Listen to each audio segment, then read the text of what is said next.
Joslyn Barnes and RaMell Ross. You're both on screen right now. Hi. Good Hi. to see you. And thank you for coming. RaMell is in Los Angeles and Joslyn is in New York, so it was a little bit more complicated and unusual to arrange. So thank you for being here, and congratulations for the film. I'm going to start with a few questions, and then we're going to open to the audience that you don't see, but it's very big, and it's now our big theater. So, Thanks, Giulia. RaMell, people came out. You were not looking to make an adaptation from a book. So this film came to you and to Joslyn. Can you tell us a little bit about the background, and when did you decide that you want to tell the story from the point of view of Elwood and then eventually the boys? Yeah, sorry, I've been losing my voice a little bit because I've been speaking so much. So apologies to everyone if I sound like a robot mixed with someone who's just been hospitalized or something. I don't know. Thank you guys for coming. Yeah, the book, what an astounding book. Yeah, Joslyn and I mean, taking the point of view approach for the characters was something that was the initiation into the project. I came up with the idea right away. Conversations with Joslyn were so generative just in the coming up with the approach that I asked her to co-write with me. And kind of from that, we set forth trying to genuinely think about what it would be like to be inside the characters' heads and experience their reality from their point of view, as opposed to normally, at least from a camera's perspective, watching the people in the world going through the world. And that slight difference, I think, really enhanced the creative writing process, because we got to make meaning as the characters saw the world. Yeah. You had worked together in Hale County, and I was trying to, because Joss produced, and I was imagining what the script looked like, and how did you actually write it? Josh, you want want me to answer that? I know I feel so bad about your voice, so it's terrible. No, it's okay. It's kind of funny, it's like an excuse to like make jokes and stuff. So. Yeah, well, we started, as RaMell said, he came up with the premise of it, which I thought was so brilliant and so interesting. And he talked a lot about how he wanted to really align the what he called the sentient camera with the viewer's subjectivity as an invitation. And so I think the premise for us was really the idea of an invitation to viewers, that it was more about inviting people to reflect actively and participate in helping put the story together, that it wouldn't be like a passive consumer, passive consumption sort of experience. And I think in doing that, so we started the treatment, we wrote the treatment as an edit to kind of, I think, firstly, just lean into the concept, but also to lean into RaMell's extraordinary gifts as a photographer and as a time-based, filmmaking artist. And this was also because we knew that the specificity of the images, would do a lot of the labor of the storytelling. So a lot of the dialogue became distilled into what RaMell calls image movements, which was also something that he did in Hale County in a different way. But that was, to create a different kind of experience. And then as we shifted then from the treatment to the script, the scenes became expanded. We introduced archival footage that was both footage connected to the investigation that adult Elwood, Turner, is going through to find out what actually has happened at the school when he gets the news that they've unearthed these bodies. And that's, of course, true story based on what happened at the Dozier School for Boys. And some of those images are directly images from the people who, exhumed those graves. Things like the marble and the nick and the penny are things that were actually in the pockets of children that were buried. And then we also introduced archival footage in a different kind of way, which was, we don't like to use archival footage in an illustrative way. So that was intended to sort of expand the viewer's world and the experience, but also to deepen the internality of some of the characters. And then there were just scenes, scenes where you got to know the characters better, where the story was more fully fleshed out. So the script ultimately looked like a regular script, but the first draft of the script was very, very specific with every camera movement. And RaMell, I'll let you tell that story unless your voice is too shot, but No, basically, it's so good. Yeah, you go ahead. it's so good. We so the original script, after we made the treatment, which was an edit of the film, we like send it to Dee Dee and Jeremy, and we're like on the At phone, Plan B, and at Plan B, the two producers The at Plan producer. B, yeah, yeah, two of the producers, yeah. and they've read it and they spent some time with it, and Dee Dee's like, man, this is just like really powerful. Like I really appreciated this part, and this part really came together. But I'll tell you one thing, it's unfucking readable. you know, and sorry to curse. We're like, what do you mean? She's like, why are we reading? And the gaze coast up Elwood's arm and passes his elbow and rest on his goosebumps. She's like, right. And she's like, the intent, we get it. Write it, now write it so that your department heads can like imagine the world and they're not stuck in the technicality of viewing. And we were like, oh yeah, of course that makes sense. Yeah. How did he apply to the actor, to Ethan and Brandon, this idea of the subjective, because we are both them and we look at them, is this combination of that makes the film Yeah. so powerful. Well, it's interesting. It applies. It only applies to them in certain instances, right? There's one thing that myself, Joslyn, Jomo, who's the wonderful DP, the rest of the producers. One thing we didn't want to do, which was overburden the actors with the concepts of the film. We wanted to allow them to just be the actors, and their job is hard enough. And then on the day, of course, they have to kind of shed a lot of the training they'd had and participate in this film as the camera is also a character who is also the audience. And so I think for them, that was the most challenging part. And I think for us, the job was taking all of these gestures and all of these kind of separate instances of filmmaking and merging it in the edit in a way that felt as natural as possible, and to have as sort of little artifice as possible. We didn't. They never asked about the process of shooting and the process of point of view, and so we never. Well, we talked about it, but we didn't go into extreme details. We just let them kind of we threw them in the water and they swam really well.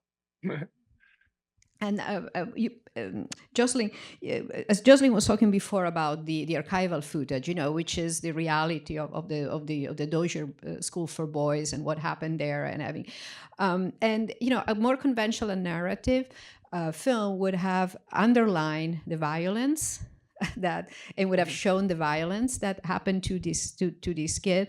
And one of the things that I loved since the very first time I saw the film is that you withdraw. There is a process in your script, a process of subtraction from scenes that we have seen in other stories that are so similarly horrendous and similarly brutal, and so by taking them away, it's almost like you are reappropriating a line of a way to tell this story. Can you talk a little bit about this choice? Yeah, I think, you. yeah, it was really, after the conversation about point of view, it was the first thing that we said to Jeremy and Dee Dee, and to David Levine, also at Anonymous Content, the other three producers, was that we just didn't want to reinscribe the particular imaging that we have seen throughout history of cinema, and not just cinema, like everything. But I know that RaMell can speak to this more deeply, but I mean, that was a really major premise for us. And I think it goes more deeply into the idea, for me at least, I'll speak for myself, just like for me, it goes more deeply into the idea of narrative itself, that I think one of the biggest problems we have in filmmaking, in feature filmmaking, is that so many narratives are solely centered on some idea of dramatic conflict. And if the stories that you tell are only about conflict, then that's what you will see reflected back at you. And so I think when you're dealing with a story like this, where really crazy things happened, and knowing that you have the responsibility to honor the experiences of people who live through that violence, that unleashing in the viewer's mind what they imagine to be that violence, and making them relate it to something in their own memory, or something that they have thought about, because everyone's thought about violence at some level, um, does it in a way where you don't become where you respect the experience, I think, more deeply, and it's our way of also respecting the viewer. But what happens, I think, is that it sets you, the viewer, into an ethical relationship with the protagonists of the film. It's like we see so often people who have been through colonization or any kind of marginalization or occupation or oppression. Whatever's being done to you isn't registered as unethical because you don't even appear in an ethical relationship. And this is why so many people live in a situation of violence. And so for us, it's like, if your anti-violence means doing nothing about it, you become an agent of it, but just through sheer complicity. Like, you have to do something to support human dignity. And this was a very this kind of idea comes from Frantz Fanon, I think, who's a Martinican psychiatrist who studied a lot about violence and wrote a lot about violence and the experience of it, but who fought in World War II and also witnessed colonization. And I think a lot of these things are kind of deep ideas, but they come through in the approach. These were really considered ideas that we tried to realize, and I think RaMell figured out a way to do that I've never seen before. To see a director and his cinematographer come up with ways to do that was really extraordinary to me. But I think that was a deep part of the discussion that we had. And Yeah. and yeah. And the archival, um, as it relates to what Joss is saying, becomes something in which it allows you to not let this narrative be isolated. You learn about the Dozier School for Boys and you read Nickel Boys, and it seems like this narrative is um, not connected necessarily to the larger ongoing conversation around the way that race has been perpetuated through the use of the camera over time. And so we grab these archival images from across these different archives, and then we allow for there to be sort of floral and emotional punctures and or gestures that remind the viewer that, like, yes, this is Elwood and Turner, these are the Dozier boys, but the way in which other people have been visualized is contributing to the way in which I'm seeing this film, and it's contributing to the way in which the people who treated the Doja Boys a certain way are seeing them. And that conversation just speaks to the interconnectivity of everything, as opposed to just the sort of isolated narrative moment of encounter for the audience. Raise your hand. I'm gonna look because it's a little dark. So I wanna give an audio. There is a question here. We just hold on for the mic. Remarkable film, and of course the Nickel Boys, their life and their world is out of control, and the documentary footage in the time in the space race really kind of works with that. How you reverse the footage too. Are you familiar with a film made by Godfrey Reggio, maybe 50 years ago, Kayana Squatsi? Because that's what it really seemed a lot. I don't mean to compare your film to another film, but it's a lot similar to that sort of feel, and the music did that too. So it's a tremendous film. I would recommend people see that too. Godfrey Reggio, Kayana Squatsi.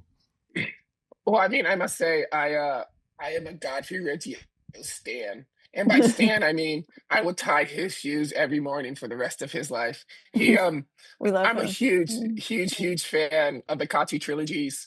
Kayana Scotty, I think is the most powerful one, but Kayana Scotty and now Wana Scotty, I think is maybe how you pronounce the last one. These Hopi language titled films, I think, teach people, if you watch closely and openly, how to understand what the visual field is and how the visual field produces meaning. And so I'm really no one's ever. I'm always talking about Godfrey Reggio. No one ever brings up Godfrey Yeah, Reggio. I know that's a After first. watching, yeah. And if you watch Hell County this morning, this evening, I speak very explicitly about my influences. It is a portmanteau of Kati Trilogy's, Toni Morrison's approach to writing, Killer of Sheep and Tree of Life. Like it is. Oh, sorry, and Charles Burnett's, yeah, I say Killer of Sheep already, Killer of Sheep, and yeah. Nickel Boys emerges out of that sort of aesthetic that Joss and I kind of found by working with images in a very musical way, right? Taking the Philip Glass, Godfrey Reggio approach, in which he says so brilliantly and eloquently, like the viewer completes the film. So we're writing this film, and we're writing scenes, and we're writing image movement, and we're writing adjacent images, and we're thinking about having the images be poetic in the sense that they're both metaphor. They're like a metaphor. There's some symbolism, and they're experiential. So the way in which the image makes sense is only after you add your experience to it, like you complete it, and in that you get, essentially what Godfrey Reggio says, which is a complete artwork. There was another one there. Yes, it was right there. Sorry.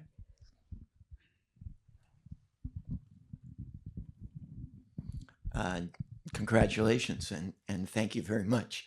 It was a great film.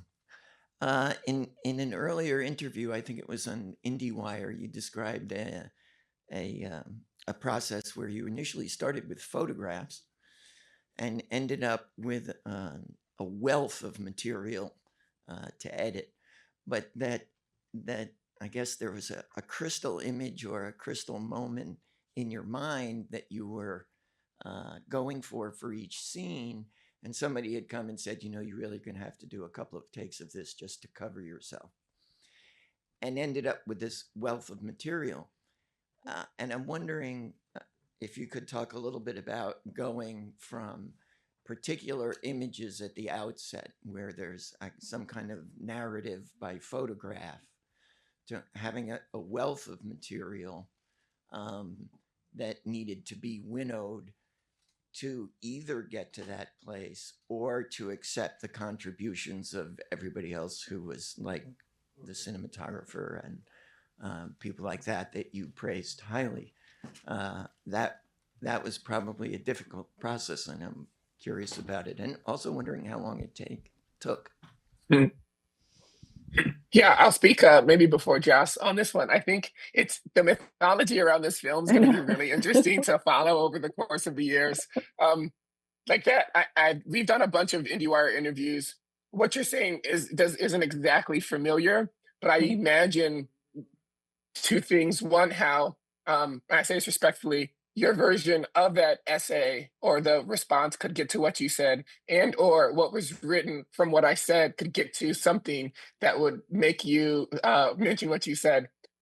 It sounds a little slightly off from the process, but also kind of like bizarrely aligned, which is why I'm like, well, this is like really getting interesting. The writing process for Joss and I, in terms of starting with photographs, that comes from us saying that the treatment was made up of an edit of images, but the images were written. We wrote the images. So we would write, Elwood lying on his back with his hand up with the string of a balloon sliding through his fingers. His gaze would coast up to the balloon. The balloon would slowly ascend. It would hit the fan. The fan would not pop the balloon. And then that would be one kind of title card, one card, and then we would have another card and have another image. And that's how we wrote the treatment. And the treatment was made of visual movements of those images that were appended by more traditional scenes, but also had an experiential element to it, obviously, because everything's in point of view. And then we whittled that down to something that was more, we had a bunch of redundant images because, we were going for a certain type of beauty, a certain type of exploring the character's perspective from their gaze and from the camera. And then we took a more traditional approach to dialogue and filling in dialogue in spaces in which we needed to, of course, tackle some of the more, linguistic expressions of the film, and trying to deal with the notions of love that are scattered throughout, but also tethered throughout. And then, yeah, so that was like the actual treatment writing process. And yeah, I'm unsure. Josh, you want to add anything? I'm unsure how. Yeah.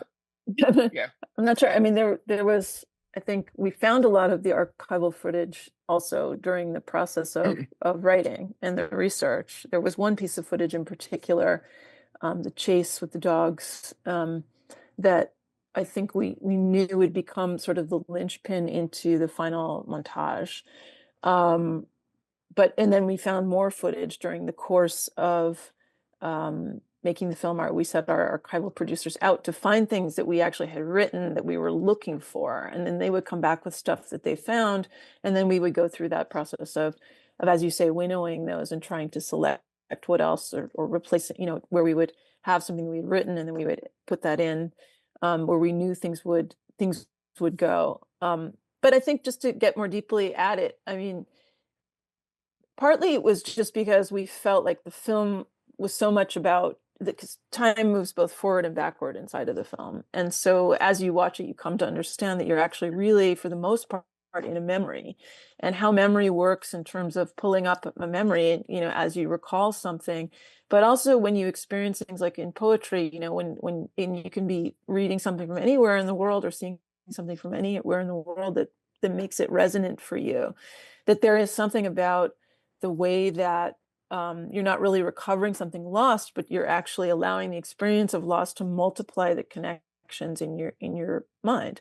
And so we were very, very mindful about creating repetition, echoes, transformations across these different time periods, and also the glitches and repetitions that you find here or there. And as you're watching, you're like, wait, why is there's this black frame and things like that you don't actually understand till later, or just part of the experience of coming at memory. But it's also how we agree, as John Berger said, like how we agree that reality is constructed, like things happen all the time, and how we agree those things go together is basically how we agree reality. So there is something about memory and editing and how we actually agree on our shared reality that is very intimately linked.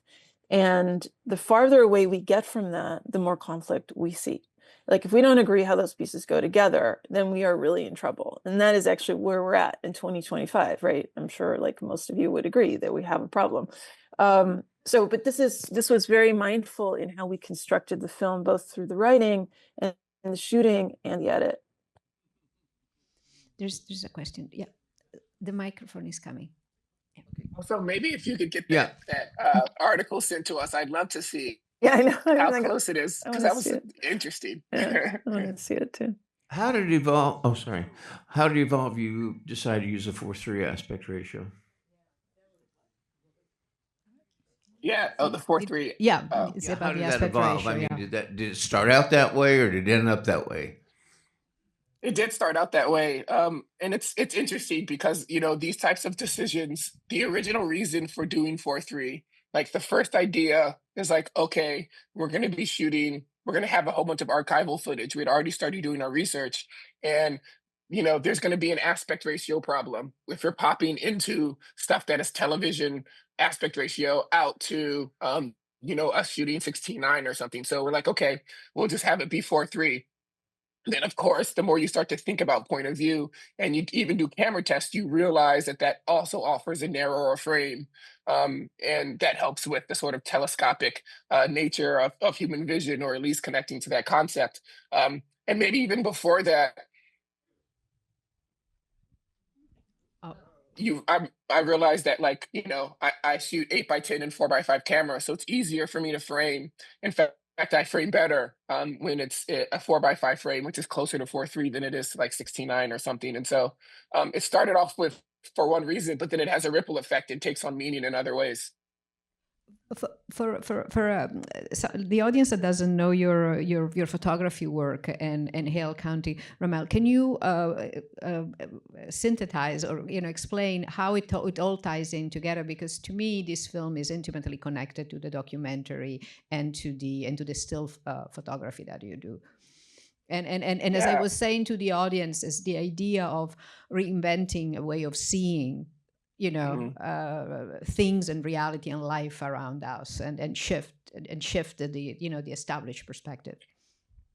Yeah, anytime that someone says reinventing or inventing, I like blush because that's like the nicest and also the most hyperbolic thing. I mean, I would never say that because and I say this like I appreciate you using that language because like the language of like my work is just like so intertwined with the language of the art that I've come across. I think the my work has a very specific inquiry, and that inquiry pays its dividends across, I think, cultures and ideas of social constructs because everything's intimately tied. But I moved to Alabama in 2009, and I start to really be engaged with what it means to photograph a person and represent a person. And if you're in the historic South, and you're interested in what is the sort of origin of the image of people of color, as the South is the kind of cul-de-sac for Black American identity, you realize there's a huge problem there, which is that most images are easily consumed. Most images have like a very specific utility. They're kind of single use. The images can be paired to just the general consumption of Black culture and the sort of the reduction of complexity. There's no interiority. There's no ambiguity. It's just like we understand what it is. It's a person, et cetera, et cetera. So my photography kind of set out to use 8x10 cameras, William Christian Berry's cameras, Walker Evans cameras, to explore what it means to make an image that has a plurality to it, that has a poetry to it, and of course the home of the Black image, in order to sort of open up and set free the Black image to allow it to be free floating and to be once again like images in the film completed by the viewer. That leads into Hell County this evening, which is like a time-based version of that. And then, of course, Hell County this evening is a first-person film without my hands in the frame. And then that language gets taken into our project, Nickel Boys, and then developed with Jomo, and we have what we have. We have time out there. Yeah, Nick. Congratulations, incredible film. I was reminded of a movie, The Blair Witch Project, and I was bracing myself for a violent movie because someone had said, "Oh, it's really violent." The whole time I was sitting here, and I thought maybe I'm going to have to cover my eyes or walk out, and it never came in that way, in the usual way, but it worked on me so much more. Like all the things I imagined happening to Griff when he didn't throw the fight, like that just worked on me much more than if we'd had a scene we've seen in so many other movies where bad things happened, and incredibly powerful. Thank you so much. Thank you. Yeah, thank you for your comment. I want to speak quickly to the perceived violence of the film that's like kind of built into the time in the log line, but it's not executed in the same way. It's interesting because, I just left a ceremony in Africa, a ceremony, African American Film Critics Association. Nickel Boys was given the Stanley Kramer Award, and we know Stanley Kramer, produced The Defiant Ones and was like a staunch supporter of socially conscious films. And I was talking to a young lady, and she was like, "Oh my God, congratulations." And I was like, "Oh, have you seen Nickel Boys?" And she was like, "No, it's going to be too hard." And I was like, "Man, like we're really like we're not reaching as many people as we expected to, simply because of the expectations that the films that are dealing with Black trauma or trauma in general are going to be really graphic and are going to you sort of reproduce the horrible images that we've seen in the past. And we've seen those necessarily because we've had to unfortunately prove that these things happened, and photography and film are fairly good evidence, even if it's fiction. But maybe I just say this to encourage your guys, you know, your friends to watch the film, but to let them know that it has a psychological, it's not doing the things in the way in which most films are. And yeah, I guess I don't know what else to say. Just encourage that. It's really it's so hard. It's so sad sometimes because we're like, we made this in a way that is thinking about the exact thing that you don't want to see. Like that's built into the film. And then for it to sometimes not make it out there because of that, it's like tough to hear.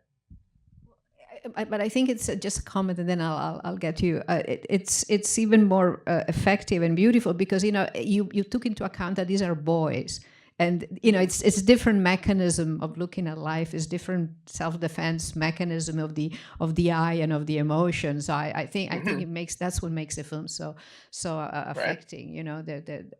There is still a sense of wonder, a sense of still getting to know the world, so you're not hardened by the world yet at that age, and it's all through the film. It's gorgeous.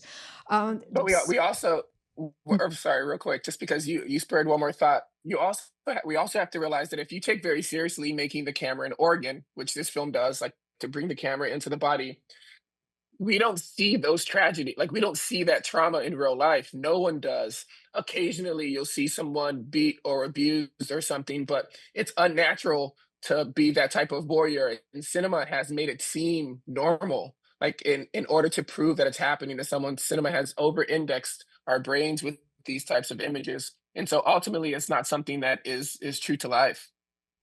And before I go to my next question, the Defiant Ones that RaMell just mentioned, is this the Sidney Poitier, Harry Belafonte film with Escape that you saw, during Nickel Boys, and the gentleman there who's been waiting.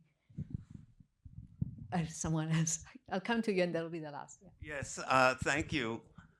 I was wondering, in the narration between two people, why did you elect to show one face and not the other? Good question. Josh, you wanna? I have one more too, please. I'm not quite understanding, because we do show.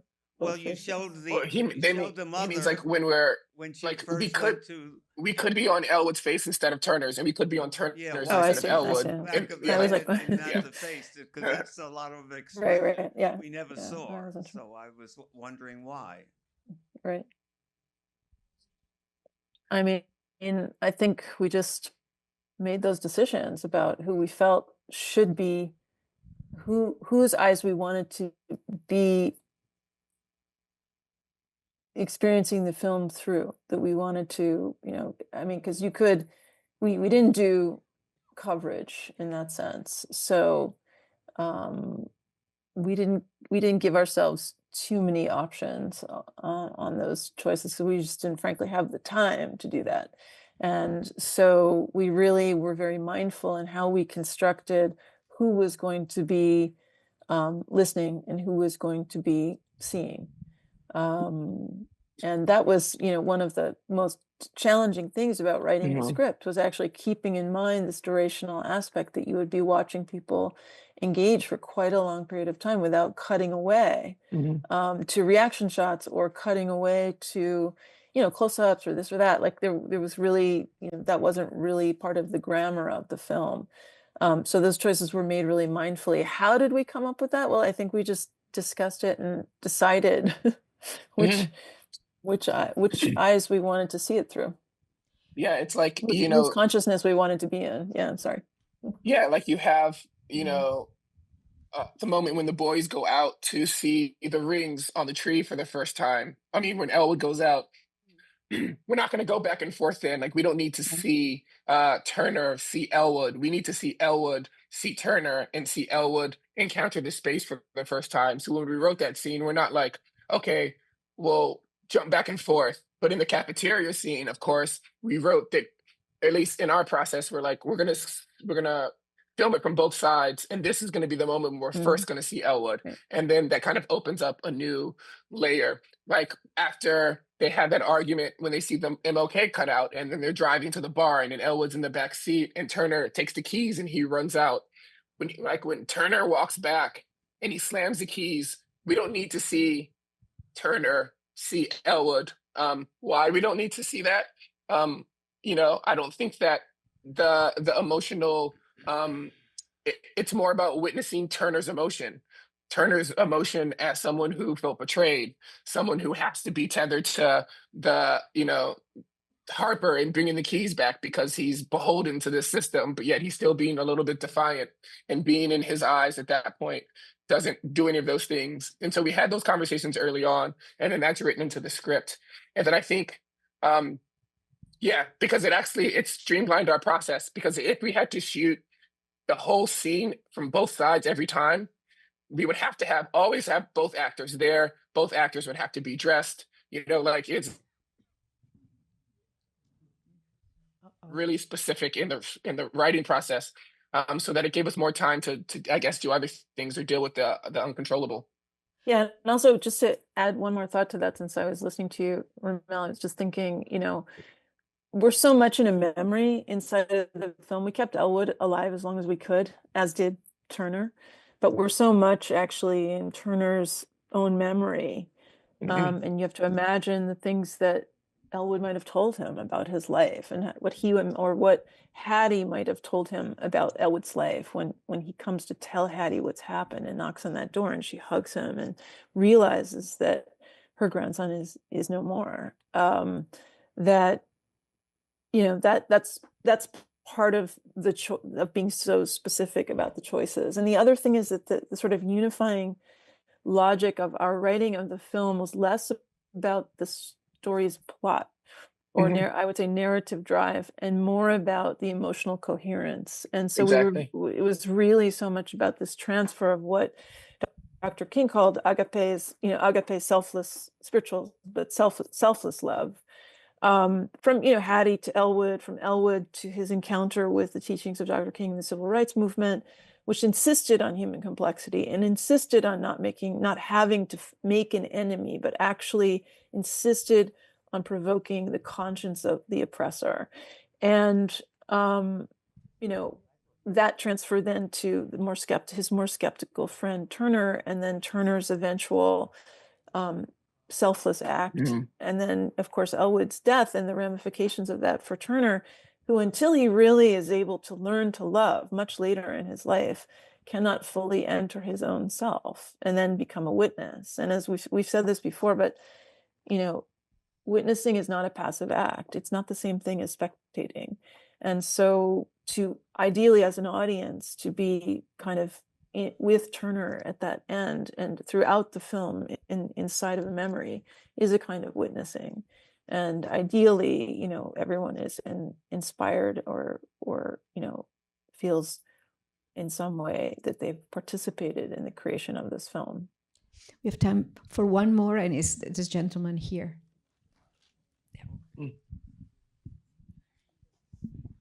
Thank you guys for a wonderful film. Like many people here, I had read the book before I came, so I certainly understood from the beginning how the story would play out. The use of the archival footage, I understand where it comments upon the times, whether it's the lunar landing or it's the posse tracing fugitives through the woods and things. But did you at all wonder, this is such a deeply emotional book and certainly vivid in terms of its plot. Did you ever think that there were some pieces of the archival footage that might have interrupted our emphasis and our empathy with the plot and the characters and distanced ourselves from the actual movie we were watching by basically trying to understand why certain images were being placed into the narrative that didn't seem to be completely cemented into the characters or the plot itself? Did you find at all that you might run the risk of neutering the emotional side of the film? Yeah, I really like that question because there's something about the way that films over pander to the emotional desires of the audience that does another type of neutering, which is reduces complexity, where it produces, where they make all of these sacrifices for an emotional connection with an audience without any substance aside from the general notion of sort of empathy. Like the goal of this film is to make a film whose form and whose narrative is as complex as the people who are watching it, with like actual depth and the type of density that one has to think. Our film doesn't do the thinking for you.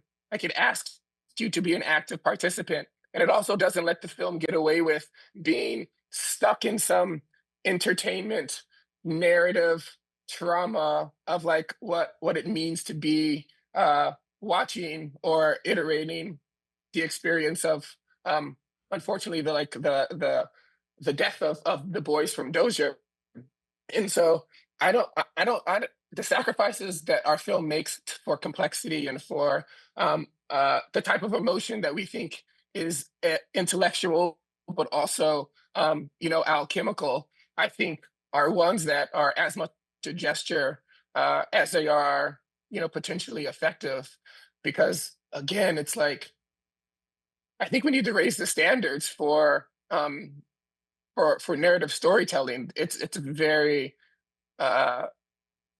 yeah, I think I'll just leave it at that. It's like it's a very, very, very strange place for me to watch films about Black life and people, you know, um, suffering the trials and tribulations of society, without me leaving with anything aside from the images and the tears of the characters as a connection to something that uh, is more complex than its entertainment space. Yeah, I think, and I would just add to that. I think that there's something that happens with this film, ideally, but we've heard this from people, is that it stays with them. And I would say it's interesting to have a film that stays with you. Sometimes, I've watched really emotionally affecting films, things that I would have said maybe were where they generated some kind of sympathy, if not empathy, or where I had a really emotional reaction, but that it wore off very quickly. And so but I think there's something, hopefully inside of this that opens up a different feeling, and this feeling is super important here. And I don't know. I would just say, hopefully, it stays with you. We have unfortunately to finish here because we have another screening upcoming. But I thank you so much, both of you, for being so generous and for the film, and thank you to the audience for coming. Guys, Thank thanks you. for your really interesting questions and for your attention and for staying. Thanks so much and for hosting. Yeah. Thank Bye-bye. you all. Bye-bye. Really appreciate it. Okay. Thanks. Bye. Bye.